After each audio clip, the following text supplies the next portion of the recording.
إن الحمد لله نحمده ونستعينه ونستغفره ونعوذ بالله من شرور أنفسنا ومن سيئات أعمالنا من يهده الله فلا مضل له ومن يضلل فلا هادي له أشهد أن لا إله إلا الله وحده لا شريك له وأشهد أن محمدا عبده ورسوله أما بعد Falënderojmë Allahun Azza wa Jall, ata e lavdërojmë, atij jemi mirënjohës, atij kërkojmë ndihmë dhe mbështetje, atij kërkojmë falje për çdo mangësi dhe devijim dhe largim, tek ai pendohemi dhe shpresojmë të na udhëzojë në rrugën e drejtë, atë që Allahu subhanahu wa taala ka udhëzuar dhe ai ka pet fort pas bazave të fesë të vërtetë të Zotit subhanahu wa taala. Ai është i udhëzuari. Dhe atë nuk mund të rëndisin fitnet, sprovat. Dhe atë nuk mund të largojnë nga rruga ndryshimet e zemrës. Por ai është i qëndrueshëm, i vazhdueshëm në rrugën e Allahut subhanahu wa taala. Dhe askush nuk ta devijojë, sepse Allahu është subhanahu azza wa jall kujdestari i tij. Edhe sot vëllezërit e mi, do të qëndrojmë në disa hadithe që flasim për zemrën, mbase jo të gjitha do të mundemi t'i shpjegojmë në këtë hutbë, mund të mbetet edhe për hutbën tjetër, diçka. Në këto hadithe na jep profeti sallallahu alaihi wasallam dy shembuj krahasues për zemrën, në mënyrë që ta kuptojmë më qartë natyrën e zemrës dhe çfarë predispozohet që të goditet zemra. Pra nga çfarë goditet zemra? Në mënyrë që muslimani të jetë i kujdesshëm dhe asnjëherë të mos neglizhojë çështjet e zemrës së tij. Nga Abu Musa al-Ash'ari radhiyallahu anhu transmetohet dhe përcillet këtë thënë se profeti sallallahu alaihi wasallam ka thënë: zemra quhet qalb, pra inma summiya al-qalbu min taqallubihi. إنما مثل القلب مثل ريشة بالفلاة تعلقت في أصل شجرة يقلبها الريح ظهرا لبطن. Pra, kuptimi i hadithit, zemra quhet qalb në arabisht, vetëm nga që ajo kthehet dhe ndryshon, transformohet. Shembulli i zemrës sot profeti sallallahu alaihi wasallam është si një pendë, si një pupull, në një shkretë të tirë, e varur në trungun e një peme, që era e rrotullon sa në njërin anë, sa në tjetrën. Ky është një hadith i saktë, është përmendur në Sahihul Jami'. Hadithi tjetër që flet, pra shembulli tjetër për zemrën, thot profeti sallallahu alaihi wasallam: "La qalbu ibn Adam ashaddu inqilaban min al-qidri idha ijtama'at ghalayanan." Pra nga Miqdad ibn Amr al-Aswad, përcillet se profeti sallallahu alaihi wasallam ka thënë: zemra e birit Ademit është më e shpejtë dhe një transmetim më rënd, më fort, në ndryshimin që pëson, pra kthim, përmbysje, dhe ndryshon gjendjen e tij me lëvizje të fort, sesa ena e gatimit, pra një kazan gatimi, i cili vlon dhe zjen me forcë, si tronditë dhe është gati që të përmbyset. Është më e rënd në përmbysjen e saj, thot profeti sallallahu alaihi wasallam, se kjo enë e madhe, e cila vlon me një valim të madh. Edhe ky është një hadith i saktë që Sheikh Albani ka sjellë në silsilatu sahiha. Për të kuptuar kontekstin kur u tha ky hadith nga Miqdadi, dëgjoni një transmetim tjetër të këtij hadithi që na tregon kur u tha ky hadith, kur e krahasoi profeti, pse e ka thënë Miqdadi këtë hadith. Dëgjoni kur e tha Miqdadi këtë hadith profetit sallallahu alaihi wasallam. Tregohet se Miqdad ibn Aswad shkoi për të kryer një porosi të tij, dhe ne i tham, pra erdhi tek ne than, ky transmetuesi i hadithit: "Ulu derisa të plotësojmë nevojën tënde." Ai, pra Miqdadi, ky shoku i profetit sallallahu alaihi wasallam, u ul dhe tha: "U habita me disa njerëz që kalova pranë tyre, të cilët i dëshirojnë sprovat dhe fitnet, duke pretenduar dhe duke treguar se do të dëshironin që Zoti t'i sprovonte edhe ata, siç u sprovuan profeti dhe sahabët." Pra, treguan këta njerëz që do të dëshironin që edhe ata të kalonin në sprova të vështira si profeti dhe sahabët. I dëshiruan sprovat. Ndërkohë, thot Miqdadi vazhdon, i cili dëgjoi këto fjalë nga njerëz, bëhet fjalë nga tabiinët tashmë, pas sahabëve. Tha: "Unë kam dëgjuar të dërguarin e Allahut duke thënë: I lumtur është ai që u shmanget fitneve. I lumtur është ai që u shmanget fitneve, sprovave. I lumtur është ai që u shmanget fitneve, sprovave." 3 herë ka thënë profeti sallallahu alaihi wasallam. Pasha Allahun, tha pastaj Miqdadi: "Asnjëherë s'kam për të dëshmuar për dikë se është nga banorët e xhenetit ose se është njeri i mirë dhe besimtar i mirë, derisa të shikoj se në çfarë gjendje do ta mbyll jetën e tij. Pasi do të jetë khatimetuhu. Pra si do ta mbyll jetën e ai? Vetëm atëherë mund të dëshmoj që ai ishte njeri i mirë. Derisa të mbyllet jeta, as për kënd nuk kam për të dëshmuar, tha Miqdadi, që do jetë njeri i mirë derisa ta mbyll jetën në mirësi. Pastaj tha: "E kam dëgjuar të dërguarin e Allahut sallallahu alaihi wasallam të thotë: Zemra e birit të Ademit është më shpejt në ndryshim se sa ajo ena e madhe e cila vlon me atë që ka brenda saj." Ja ky është konteksti kur e tha Miqdadi këtë fjalë të profetit sallallahu alaihi wasallam, që jep mesazhe jashtëzakonisht të mëdha. Besoj që këto dy hadithet e fundit do dal koha që të flasim në këtë hutbë. Po do të flasim për hadithin e parë inshallah, që të dyja janë hadithe madhështore. Subhanallahu. Nëse i kuptojmë me kujdes shembull që e profeti sallallahu alaihi wasallam dhe meditojmë në to. Profeti sallallahu alaihi wasallam ishte njeriu më i mirë dhe më i urti në mësimdhënie. Ai që jepte mësim sahabëve. Ndër mënyrat e tij ishte se ai ofronte kuptimet e mesazhet që donte t'i jepte, i sillte përmes shembujsh, në mënyrë që ato të ishin më të qarta për të kuptuar. Në këtë hadith, Ebu Musa al-Ash'ari, Allahu qoftë i kënaqur me të, hadithi i parë, pra ai që e krahason zemrën me atë pendën e lidhur në trungun e pemës, në mes të një shkretëtire. Shembulli i zemrës, thot profeti sallallahu alaihi wasallam, domethënë në ndryshimin dhe lëkundjen e saj, në ndryshueshmërinë e saj. Shembulli i zemrës si është? Tha profeti sallallahu alaihi wasallam, është si shembulli i një pende që e përmbysin dhe e rrotullojnë errat. Pra, si ajo penda e lidhur në trungun e një peme. Ky përshkrim i zemrës së robit mbart mesazhe jashtëzakonisht të rëndësishme. Dgjoni me kujdes çfarë kanë nxjerrë njerëzit e dishëm. E para, brishtësia dhe lëkundshmëria e zemrës. Ashtu si një pendë që nuk ka peshë, mendoni, një trung peme e lidhur me një litar ose me një pe, themi, kjo penda, e dini pendën, një pendë pëllumbi ta zem. Sa e lehtë është penda, sa kollaj e kthyeeshme është, e lidhur me këtë filli, te ky trungu i pemës, përfytyrojeni edhe ndodhet në një shkretir të hapur dhe fryn erra. E para, brishtësia dhe lëkundshmëria e zemrës. Ashtu si një pendë që nuk ka peshë dhe ndikohet nga çdo erë, çdo fllad që fryn, mjafton një fllad të fryj, e kthen atë, e rrotullon.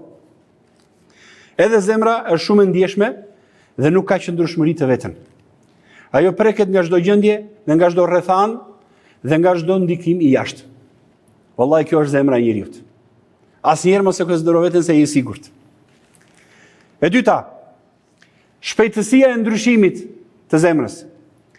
Një pendë nuk i reziston erës, por rrotullohet me një herë. Mendoni, një fllad i lehtë dhe ndikon tek ajo penda, sa është e lehtë. Penda është shumë e lehtë. Një fllad, ajo ndryshon me një herë. Nga kjo kuptojmë shpejtësia e ndryshimit të zemrës. Edhe shpeshtësia e saj. Nuk është diçka që ndodh një herë në jetë. Apo edhe subhanallahu një herë në ditë, mund ta them edhe këtë. S'ndodh një herë në ditë. Mund ndodh me 10 herë, me 100 herë në ditë, brenda ditës, subhanallahu. Ti je i përgatitur për këtë. Një pend nuk reziston erës, por rrotullohet me një herë. Po ashtu zemra ndryshon me shpejtësi të habitshme. Nga besimi në dyshim, nga devotshmëria në pakujdesi, nga dashuria në urrëtie. E mbushur me plot ndjenja të ndryshme nga njëra tjetra, subhanallahu. Së treti, varësia nga forca që e drejton atë. Pra, nga se varet ndryshimi i zemrës, penda nuk e udhëheq vetja e saj. Penda udhëheq vetveten, nga ky shembull që dha profeti sallallahu alajhi wasallam. Penda udhëheq vetveten nga të kthehet, e udhëheq era që fryn. Era që fryn. Pendën nuk e udhëheq vetja e saj, por era që i kalon pranë, me të cilën ajo përballet. Po ashtu zemra udhëhiqet nga ndikimet. Zemra udhëhiqet nga ndikimet, nga errat që fryn, ose nga frymësimi i Allahut subhanahu wa taala, dhe nga ato që e drejtojnë për hajër, dhe drita e shpalljes, ose nga vezveset e shejtanit dhe pasionet. Ne flasim më poshtë për llojet e errave, sepse hadithi e ka përmendur. Së katërti, nevoja për mbrojtje të vazhdueshme. Ky krahasim është thirrje që njeriu të mos e lërë zemrën e tij të zbuluar ndaj errave. Pra kur thot që është si puna e asaj pendës që është mes errave, atëherë është e nevojshme që mos e lëm pendën të zemrën tonë të përballë errave, furtunave që janë të frikshme. Ky krahasim është thirrje që njeriu të mos e lërë zemrën e tij thotë të zbuluar ndaj errave dhe fortunave të çdo lloji ndikimi. Por ta lidh fort, edhe këtu jepi një shembull, do flas pak më hollësisht më poshtë, me trungun. Dha një trung profeti sallallahu alajhi wasallam. Trungu është i lidhur me këtë trung. Ajo sa do të fryjë era, është e dobët penda. Edhe gjithçka varet nga lidhja që ka kjo me atë trungun. Në simbolikën fetare, po ta shikosh, çfarë simbolizon trungu ose pema? E ka shpjeguar Allahu subhanahu wa taala që thotë shembullin e pemës së mirë dhe pemës së keqe në surën Ibrahim. Domethënë shembulli i fjalës së mirë është si ajo pema që zefot rrënjë thellë në tokë thot, e cila ngrihet trungu i saj lart dhe degët dhe jep frytet me emrin e Zotit të saj, me urdhën e Zotit të saj. Në çdo çast, është pema e imanit. Pra, në varësi të lidhjes këtij peri që ka kjo penda me këtë trungun, që është simbolizon pra besimin, imanin, edhe sa i fortë i lidhur me të, është qëndrueshmëria e saj dhe mos largimi nga trungu. Edhe kjo është shumë e rëndësishme në këtë hadith profetit sallallahu alaihi wasallam. Pra edhe një herë, ky krahasim është thirrje që njeriu të mos e lërë zemrën e tij të zbuluar ndaj fortunave të çdo lloji ndikimi, por ta lidh fort me trungun e udhëzimit, me Kur'anin, dhikrin, lutjen ndaj Allahut subhanahu wa taala. Vetëm kështu zemra nuk do të humbas. Pra mesazhi kryesor nga kjo pjesë e hadithit është zemra është e brisht, e lëkundshme dhe e ndikueshme nga jashtë. Prandaj kërkon kujdes të vazhdueshëm, lidhje të fortë me Allahun subhanahu wa taala dhe mbrojtje të përhershme që të mos largohet dhe të rrëzohet. Qëndrojmë te fjala në shkretë të tirë. Pra ku është vendosur kjo pendë, edhe ky trung që është lidhur penda? Në shkretë të tirë, në një vend të hapur. Në një transmetim tjetër, në një tokë të shkretuar. Do thot, në një vend të zbrazët pa banim, sepse aty errat janë më të fuqishme dhe ndikimi i tyre është më i shpejtë. Çfarë del nga ky përshkrim? Pra është shkretir, është e hapur. E para, zemra është e eksplozuar vëllezërit e mi. Ashtu si një pend në mes të një fushe të zbrazët, pa asnjë mbrojtje, zemra e njeriu është e hapur ndaj errave dhe fortunave të shumta, të mendimeve, pasioneve, sprovave. Nuk ka mure që ta mbrojnë. Prandaj çdo herë që fryn e prek dhe e tund. Mos kujto vëlla im, a ky mesazhi i kësaj pike, mos kujto se zemrën tënde do ta mbrojë dikush tjetër. Nuk ka ndërtesë. Nuk ka mbrojtje. Është përgjegjësia jote. Përgjegjësi personale e gjithë secilit. Askush nuk mund të të mbrojë. E para. E dyta. Ndikimet janë të pashmangshme. Në një vend të hapur, errat nuk mund të ndalen. Domethënë nuk është në dorën tënde që të ketë ndikim apo mos ketë ndikim e zemra jote. S'është në dorën tënde plotësisht. Ka mundësi që të marrësh sa masa, do flasim pak më poshtë inshallah. Por në një fushë të hapur, ndikimet janë të pashmangshme. Jetojmë në dynja. Askush nuk është i sigurt nga sprovat e dynjas. Në një vend të hapur, errat nuk mund të ndalen. Po ashtu në jetë, njeriu nuk mund të shpëtojë ndikimeve, sprova dhe vezvese që do të dinë pa pushim. Ti je i bindur. Derisa të dalë shpirti, Këto do të jenë të pandashme nga ty. Fiksoje dhe mos e haro asnjëherë. Çdo zemër do të përballet patjetër me to. Së treti, sa më i zbrazët jetë vendi, aq më i madh rreziku. Në një tokë të shkret, era fryn më fort, sepse nuk ka pengesa. Kështu dhe zemra e zbrazët nga dhikri, pra nuk ka mure e mbrojtëse, po themi. Dhikri, Kurani, imani, namazi, adhurimet, shoqëria e mirë, mexhliset ku ti ri dhe qëndron, janë mbrojtje, mure mbrojtëse. Sa më i zbrazët vendi, sa më i shkret, aq më e dobët zemra përballë errave. Pra, nëse është bosh nga këto që tham, zemra bosh e pa ushqyer shpirtërisht, është me lehtë për të tunduar. Edhe kjo është shumë e rëndësishme kuptohet nga hadithi. Së katërti, thirrje për mbushje të zemrës. Ky përshkrim na mëson që të mos e lëm zemrën tonë të zbrazët. Nëse nuk e mbushim me Kur'an, dhikr dhe dije, ajo do të mbushet me errët e epsheve dhe shfrenimeve dhe dyshimeve të shumta që do vërtiten. Nëse nuk e mbushim me dije të dobishme, që zemra jote të jetë aftë, të qëndrojë dhe të jetë e lidhur me trungun që tham, me imanin, nuk ka mundësi që të qëndrojë dot. Pra mesazhi është i qartë, nga kjo pjesë e hadithit, zemra e njeriu është e ekspozuar dhe e pambrojtur, si një pend në shkretë të tir. Ndaj duhet mbrojtur dhe mbushur vazhdimisht me iman, dhikr, vepra të mira, Kur'an e të tjerë, që të mos e marrin errat në atë fushë të frikshme të hapur të fitneve të kësaj dynjaje. Përmendja e errës nga profeti sallallahu alajhi wasallam nuk është e rastishme. Përmendi errën që ndikon pra mbi këtë pendën, pra mbi zemrën. Çfarë do thotë që përmendi errën profeti sallallahu alajhi wasallam? Era nuk është gjithmonë e njëjtë. Ka erë të lehtë që mezi ndjehet. Ka dhe erë të fortë që përmbys çdo gjë në rrugën e saj. Po kështu janë dhe ndikimet që godasin zemrën. Disa janë të buta, gati të padukshme, si mendime kalimtare, të tjera janë të forta dhe rrënuese, si sprovat e mëdha dhe vezveset e fuqishme, që e rrënojnë fare dhe e këputin fillin. Ta këput fillin e mendimit. Ta këput lidhjen tënde me imanin dhe trungun që të mban, që mos ikesh mos largohesh. Pra errat nuk janë të gjitha një lloj. Prandaj ashtu siç njeriu ruhet nga errat e dëmshme, duke u strehuar, edhe zemra duhet të ruhet dhe të mos lihet e zbuluar ndaj çdo lloji ndikimi. Më mirë ruaju nga ndikimet dhe errat, që të mos jesh i detyruar të përjetosh pasojat e tyre. Zemra që qëndron e pambrojtur përplaset herë me një drejtim, herë në tjetrin, pa qëndrueshmëri. Madje mund edhe të këputet filli fare dhe të humbas tërësisht.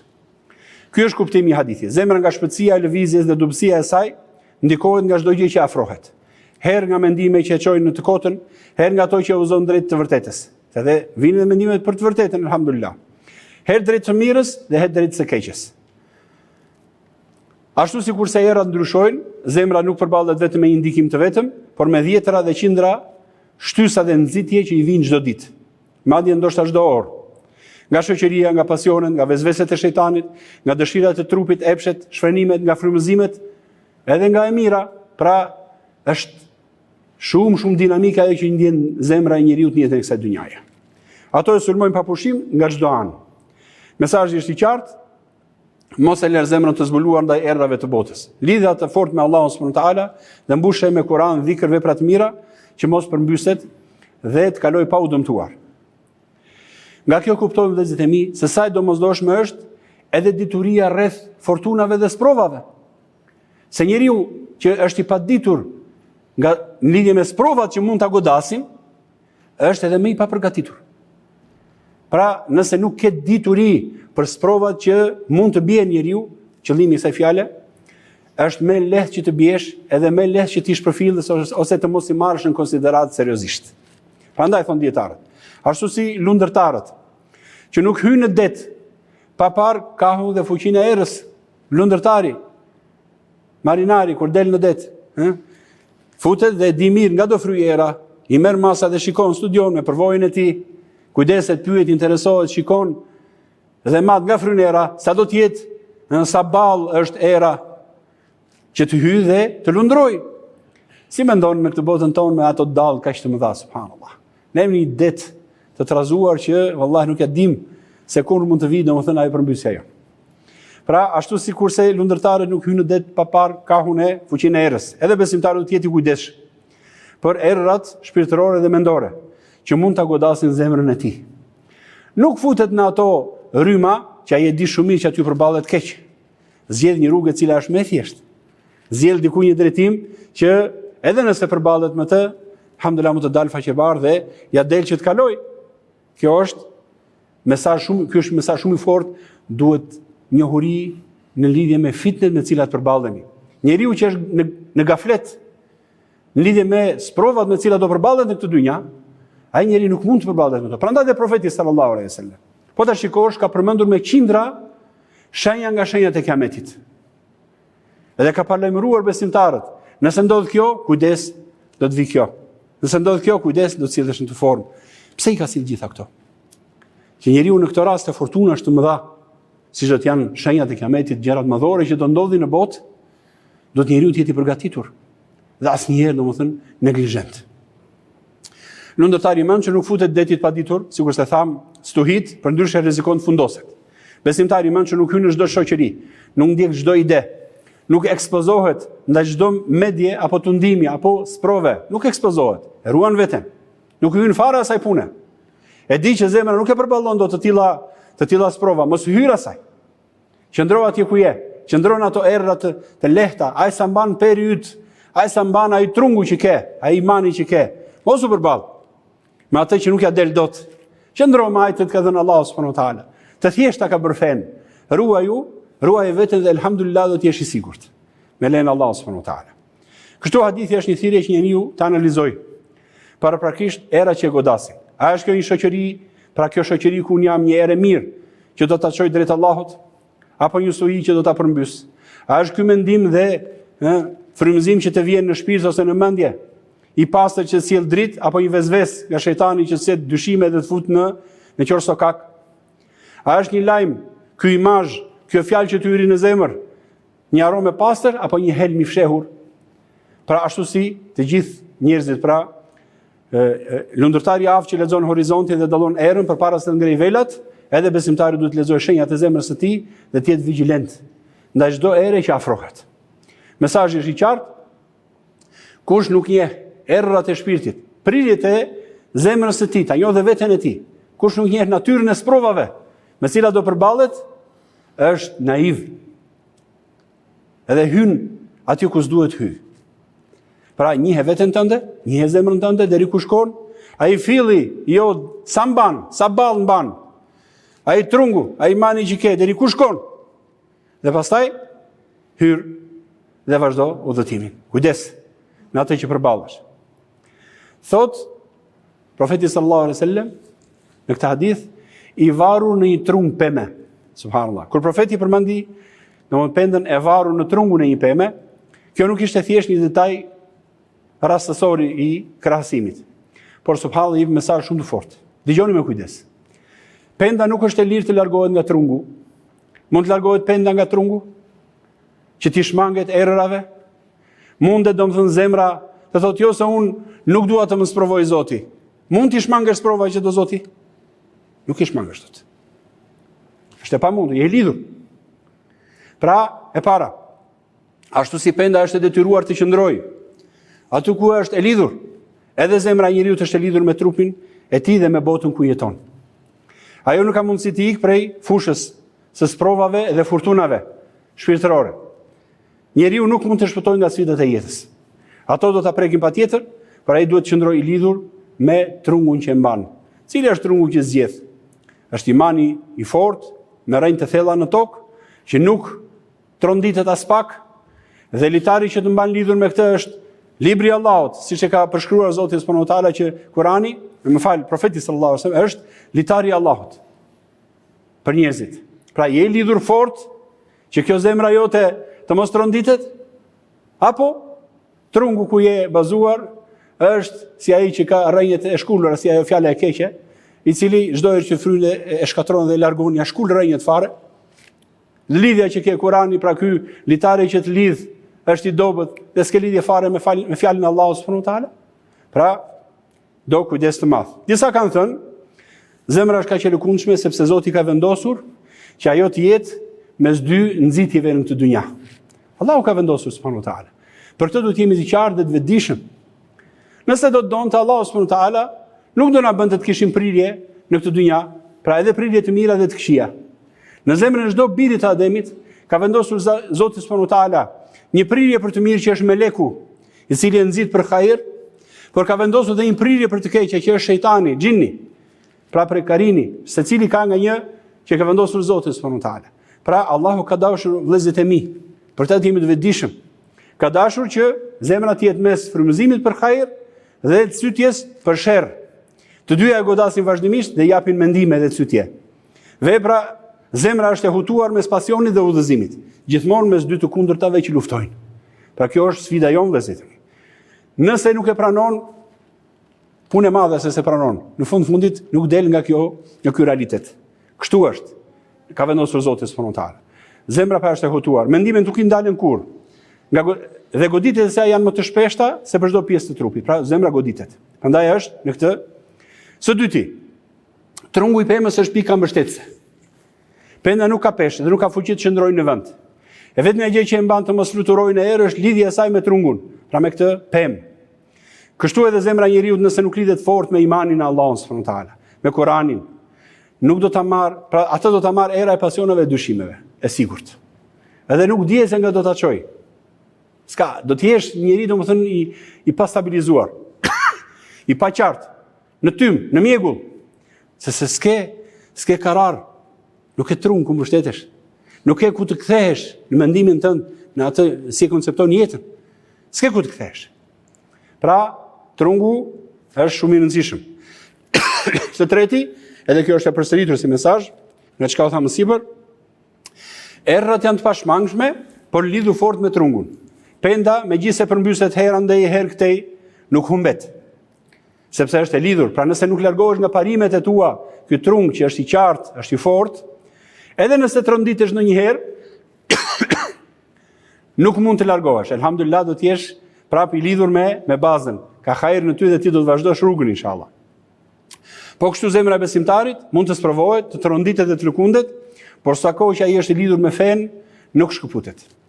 Kjo na mëson të mos dëshpërohemi kur zemra përjeton lëkundje, atë janë pjesë e natyrës njerëzore. Por të përforcojmë lidhjen me Allahun subhanahu wa taala. Kaq që është në dorën tonë. Simbolika e vartësisë së katërti. Ky detaj tregon se njeriu gjithmonë i varur nga diçka. Ose lidhet me trungun e udhëzimit, ose lidhet me trungjet e rreme, sikur se tham besutnira dhe kotësira, që pastaj e fundit do të jetë largimi dhe shkatrimi.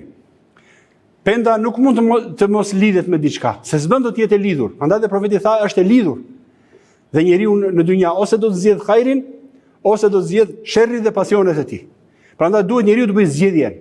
Të bëjë zgjedhjen e duhur. Nuk mund të rri neutral. Thotë unë s'dua të besoj. Po s'besove, e ke bërë zgjedhjen tënde. Nëse nuk beson, nuk lidhesh me imanin, tashmë e ke bërë zgjedhjen. Mos kujto se, domethënë jo unë dua të jemi lirë. Si je lirë? Je i lidhur për diçka e cila do të sjell andralla dhe probleme. Çdo zemër do të ketë një trung që e mban. Pyetja është, cili është trungu që ke zgjedhur? Është ajo pema e fortë, e mirë, apo është ajo që do të shkulet dhe s'ka qëndres, do të jesh, domethënë në tym dhe në mjegull gjithë jetën. Këto vëllezërit e mi, disa dobi nga ky hadith ose disa shpjegime dhe meditime që kanë nxjerrë dietarët, Resulullah subhanahu wa taala na bëj të qëndrueshëm, të bëj zemrat tona të forta, të lidh ato me besimin, të bëj ato të qëndrueshme në provat me të cilat përballen. Yaqulu ma tasma'un wastaghfirullahi al-azim li wa lakum wa lisa'il mu'minin fastaghfiruhu innahu huwal ghafurur rahim.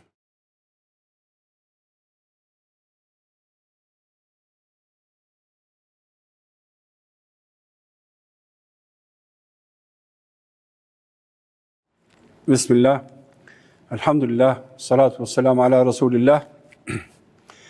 Mesazhi vëllezërit e mi për besimtarin është shumë i qartë nga ky hadith që dha profeti sallallahu alaihi wasallam. Mos u anko, mesazhi i parë. Mos u anko pse zemra jote tronditet her pas here. Kjo është e natyrshme. Shpesh herë pyetje që bëjmë, pse më ndodh kjo gjë? Pse më ndryshon? Herë jam mirë dhe përkushtohem dhe elhamdulillah jam gati të bëj çdo adhurim, herë të tjera ndihem veten të dobët dhe të pafuqishëm. Mos u trazo nga kjo gjendje. Është e natyrshme. Pra mos u anko, as mos u trazo dhe as mos u anko që ndodhi diçka e tillë, sepse elhamdulillah është provë, që ka dashur Allahu. Dhe kjo i pastron dhe i ngre njerëzit në grada. Së dyti, mos e kërkoj një jetë pa errëra, pas prova. Ato janë të pashmangshme. Pra mos pretendo gjithmonë të bëhesh rebel me Allahun subhanahu wa taala, e të kërkosh që unë s'dua as prova. Unë nuk dua që të më ndodhin këto gjëra. Pse më ndodhin mua gjitha këto gjëra? Se në fundit asnjë lloj përfitimi nuk do kesh nga kjo ankesë dhe ky refuzim. Kujdesu vetëm së treti që lidhja me trungun, pra me këtë pemë të fortë, imanin dhe lidhjen me Allahun subhanahu wa taala, të jetë e fortë. Sepse kjo është e vetmja që të mbron nga rrëzimi dhe largimi. Pra edhe në kohës prove, si thot profeti sallallahu alaihi wasallam. Pra çdo njeri do të përjetojë kohë ambicie dhe vullneti të fortë, edhe kohë kur do të rënohet dhe zbehet ambicia dhe forca e tij dhe vullneti i tij. Por thot profeti sallallahu alaihi wasallam, atë që e kap koha e dobësisë së tij, e kap brenda sunetit tim, pra brenda rrugës si ka ndikur profeti sallallahu alaihi wasallam, ai është në hajër. Do të thotë që edhe në kohës prove, kur ti zbrehesh edhe ndjen atë dobësinë dhe rënjen e imanit, mundohej që të mos e çash atë dyshemen, tabanin. Tabani ynë të paktën duhet jetë veprimi i urdhëresave, largimi nga ndalesat, larg nga shirku, larg nga gjunafet e mëdha, se të vogla do t'i bëj të gjithë, do bien në to, por të paktën ato madhore, të mëdha, mundohesh që të mos biesh në to, dhe pastaj elhamdulillah mos e çaj këtë taban. Kjo është ideja, pra le të jetë lidhja me trungun e stabilizuar dhe në një nivel caktuar. Pastaj elhamdulillah forcoje her pas here, por të paktën mos e lejo që të biesh në shirk, gjunafe të mëdha, shkatruese. Mundohu që të mos lesh vaxhibatet dhe farzet e mëdha të Islamit.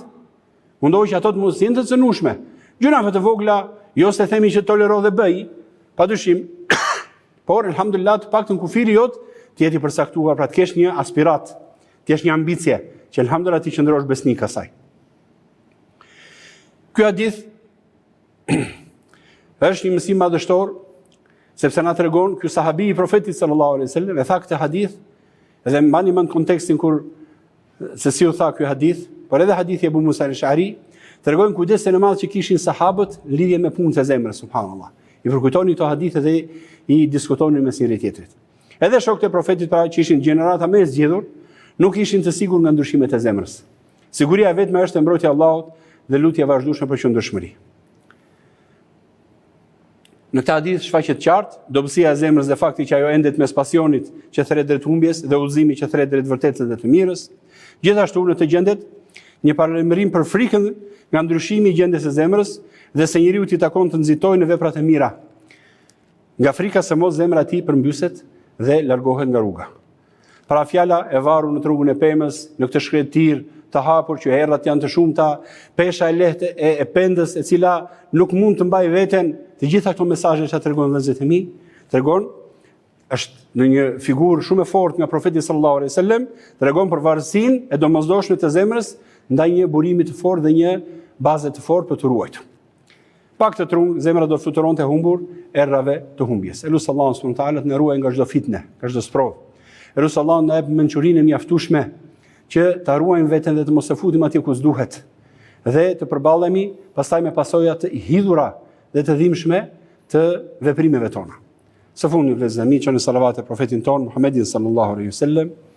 Allahumma salli ala Muhammad wa ala ali Muhammad, kama sallaita ala Ibrahim wa ala ali Ibrahim innaka Hamidum Majid. Allahumma barik ala Muhammad wa ala ali Muhammad, kama barakta ala Ibrahim wa ala ali Ibrahim innaka Hamidum Majid. Wa akhiru da'wana alhamdulillahi rabbil alamin. Qimus.